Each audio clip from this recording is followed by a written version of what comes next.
आज के online class में एक बार पुनः आप सभी का स्वागत है।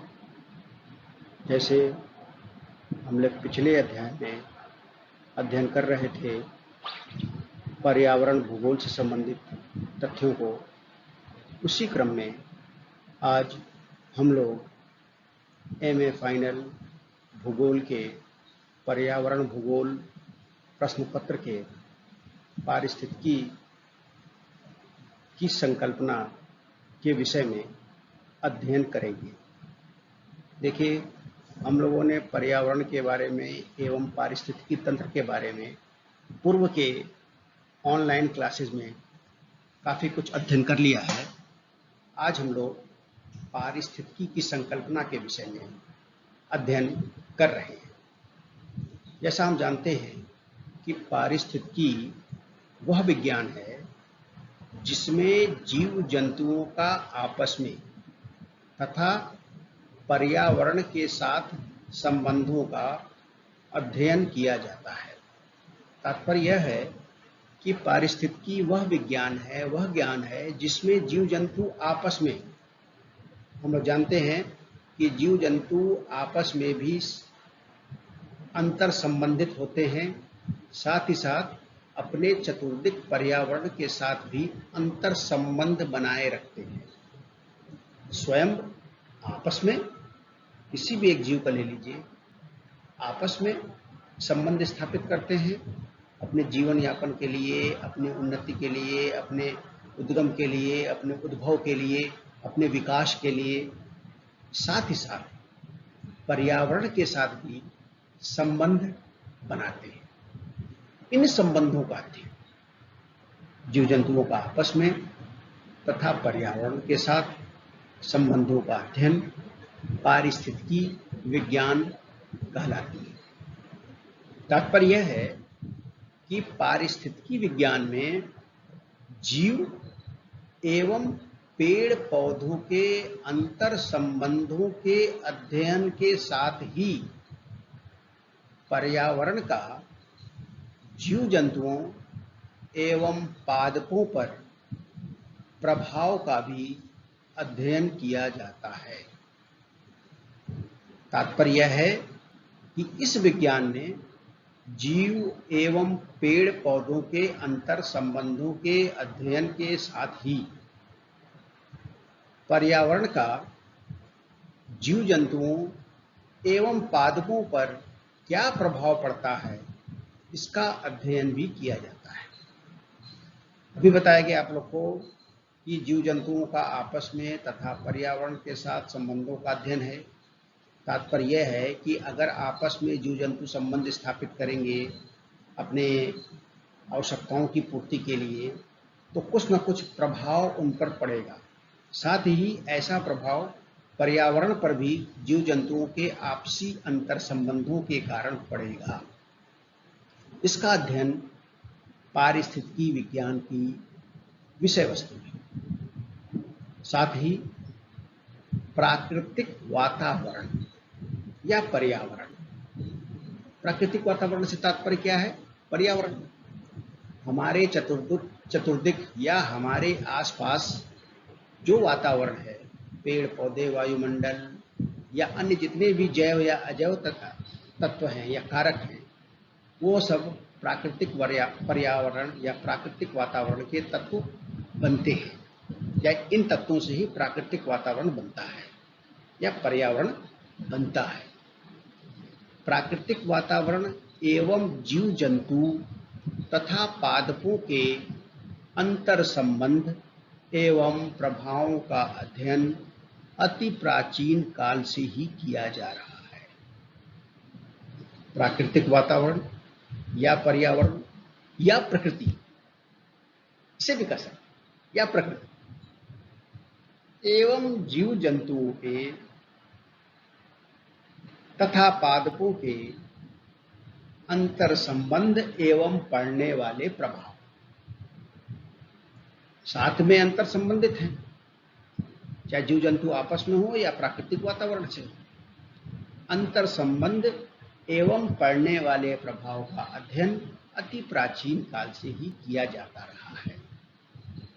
अगर हम कालक्रम की बात करें या क्षेत्र विशेषज्ञ जिन्होंने इस अध्ययन की नींव रखी या वर्तमान रूप में जिन्होंने इस विषय को प्रतिपादित किया, उनमें ग्रीक विचारक, ग्रीक मतलब ग्रीस के निवासी, ग्रीस मतलब आप जानते होंगे यूनान, ग्रीक यूनानी भाषा। तो जब भी हम ग्रीक विचारकों की बात करते हैं, तात्पर्य यह है कि यूनानी विद्वानों की बात कर रहे हैं, यूनानी विचारकों की बात कर रहे हैं। ग्रीक विचारकों विशेषकर अरस्तु एवं हिप्पोक्रेट्स ने इनका विस्तार से वर्णन एवं विवेचन किया है। हम लोगों ने पहले के अध्याय में देखा है कि ग्रीक विचारकों का भूगोल विषय के विकास में कितना योगदान रहा है, कितना बड़ा योगदान है, ये हम लोग जान चुके हैं। पारिस्थितिकी विज्ञान मानव इतिहास से भी पुराना है, ऐसा माना जाता है। प्रकृति, मानव संबंध एवं प्राचीन संस्कृतियों में विकसित आध्यात्मिक स्वरूप में प्रकृति की सार्वभौमिकता को सभी जगह या सभी स्थान पर स्वीकार किया गया है। पारिस्थितिकी विज्ञान में हम लोग जैसे अभी देखे कि प्रकृति, मानव संबंध या जीव जंतुओं का संबंध एवं आपस में अंतर संबंध एवं पड़ने वाले प्रभाव का अध्ययन करते हैं, विवेचन करते हैं, विश्लेषण करते हैं और निष्कर्ष निकालते हैं। तो प्राचीन काल में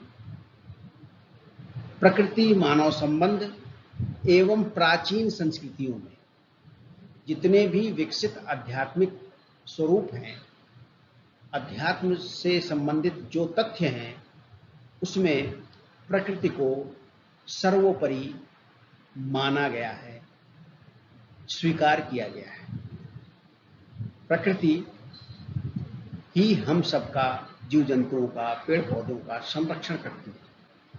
कहीं भी ऐसा नहीं देखने को मिलेगा प्राचीन आध्यात्मिक वर्णन में या जो हमारे प्राचीन काल के या पौराणिक काल के जो इतिहास हैं, संस्कृति हैं या आपकी जो पुस्तकें हैं, रामायण है, महाभारत है या जितने भी अन्य आध्यात्मिक पुस्तकें हैं, उन सब में हर जगह प्रकृति को ही सर्वोपरि माना गया है। और ऐसा केवल भारतीय संस्कृति या सभ्यता में नहीं, विश्व के अनेक देशों में जब भी हम आध्यात्मिक वर्णन करते हैं प्रत्येक देश का, वहाँ पर प्रकृति को ही सर्वोपरि या प्रकृति की सत्ता को स्वीकार किया गया है।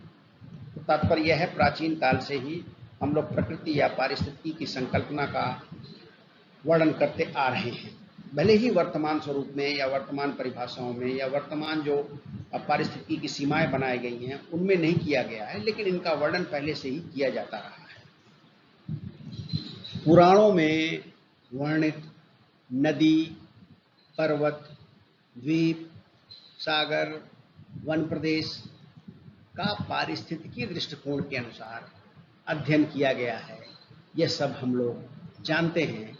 अगर रामायण की बात करें तो लंका के मध्य जो सागर है उसका वर्णन हुआ है, किष्किंधा पर्वत की बात हुई है, नदी की बात हुई, गंगा नदी की बात हुई है।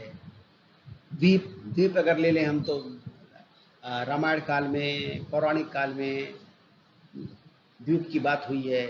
विशेषकर हम बात करें लंका द्वीप की, इन सब प्राकृतिक तत्वों का वर्णन पुराणों में वर्णित है। हिप्पोक्रेट्स ने मानव चिकित्सा एवं प्रकृति संबंध में इस विषय पर चिंतन किया है। अब अगर हम लोग पारिस्थितिकी की परिभाषा की बात करें तो सबसे पहले हमें यह देखना होगा कि पारिस्थितिकी की पृष्ठभूमि का प्रारंभ कहाँ से हुआ।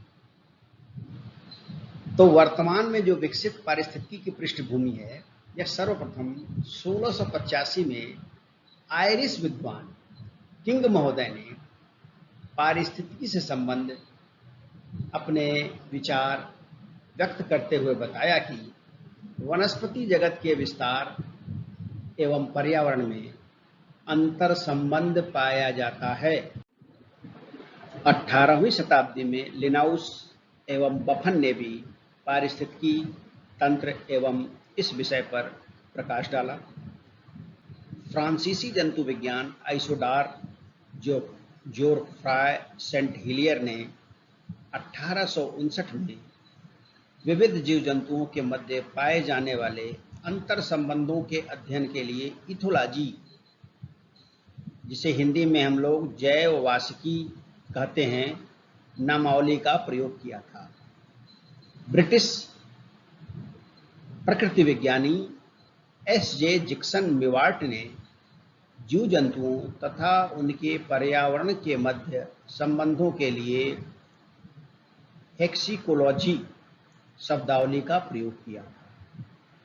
1859 में डार्विन ने अपनी प्रसिद्ध पुस्तक ओरिजिन ऑफ स्पीशीज में पारिस्थितिकी के अर्थ को स्पष्ट किया, जिसके कारण उनका सिद्धांत डार्वियन इकोलॉजी बन गया।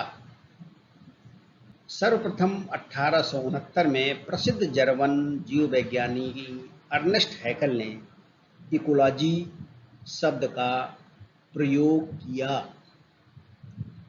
तो अब देखिए, ये जो इकोलॉजी शब्द आया वो प्राचीन काल से लगातार सतत रूप से चलते चलते मानव के विकास या ज्ञान विज्ञान में विस्तार होने के साथ साथ लगभग 19वीं शताब्दी में एक विषय के रूप में, एक शब्द पारिस्थितिकी या इकोलॉजी के रूप में मानव या जीव जंतुओं का आपस में तथा पर्यावरण के मध्य अंतर संबंधों का अध्ययन एवं प्रभाव का अध्ययन जो विषय वस्तु बना, वो इकोलॉजी शब्द 19वीं शताब्दी में इसका प्रादुर्भाव।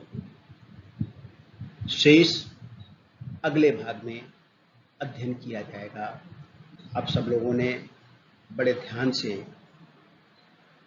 पूर्व की भांति इस ई लेक्चर को सुना। निश्चित रूप से आपको पारिस्थितिकी तंत्र को समझने में मदद मिली होगी। आप सभी का धन्यवाद एवं आभार। शेष अगले अंक में अध्ययन करेंगे हम लोग।